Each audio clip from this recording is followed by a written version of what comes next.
No matter what evil may be surrounding us, no matter what difficulties we may be facing on a daily basis, we always have reasons for gratitude.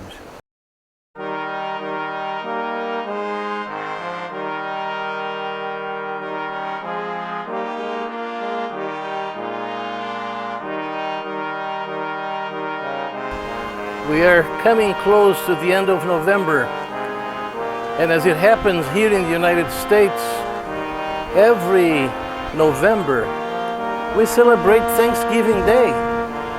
It's a national holiday.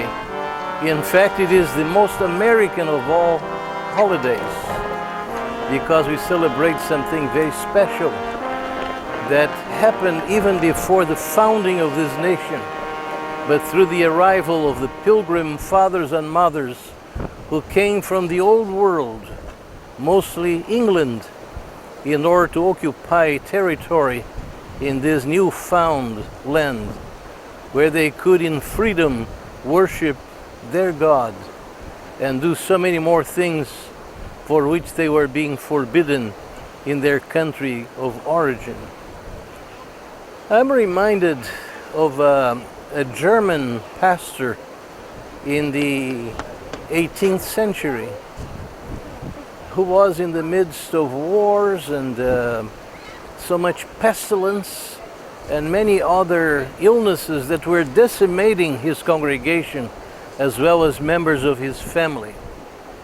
And yet, in spite of all of these hardships, his heart was properly attuned to where it should be. And he composed beautiful words which since then have been sung as hymns to Almighty God. Just listen to words that most of you perhaps will recognize.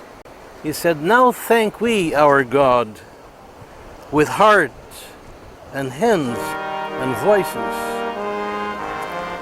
who wondrous things has done, in whom his world rejoices, who from our mother's arms has blessed us on our way with countless gifts of love, and still is ours today."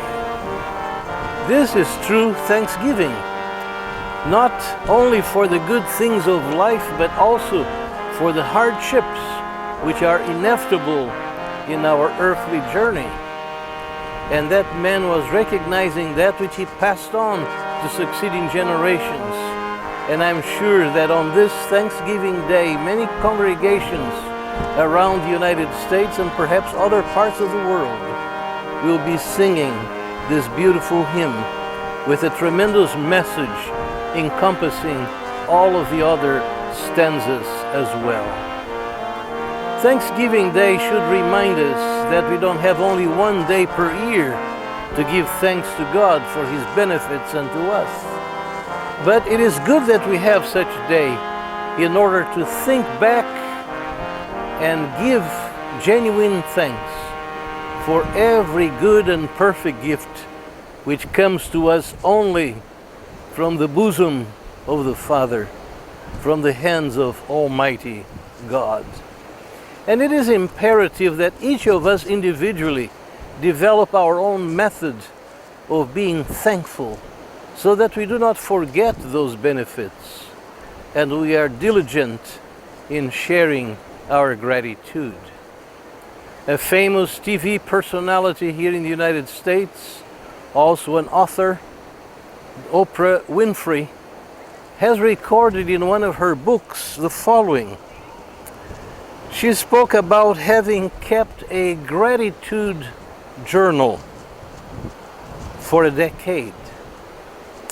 And she added further, "I just made gratitude a daily priority. I went through the day looking for things to be grateful for, and something always showed up." And if you follow this experiment, I have no question that the same will happen to you repeatedly. Absolutely. And Oprah concluded those thoughts by saying, if you make time for a little gratitude every day, you'll be amazed by the results.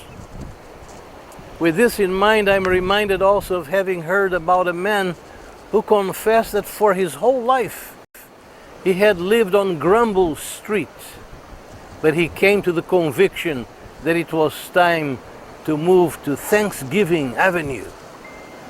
I like that. And I hope that many of you will take the same to heart and perhaps do exactly the same thing. No matter what evil may be surrounding us, no matter what difficulties we may be facing on a daily basis, we always have reasons for gratitude.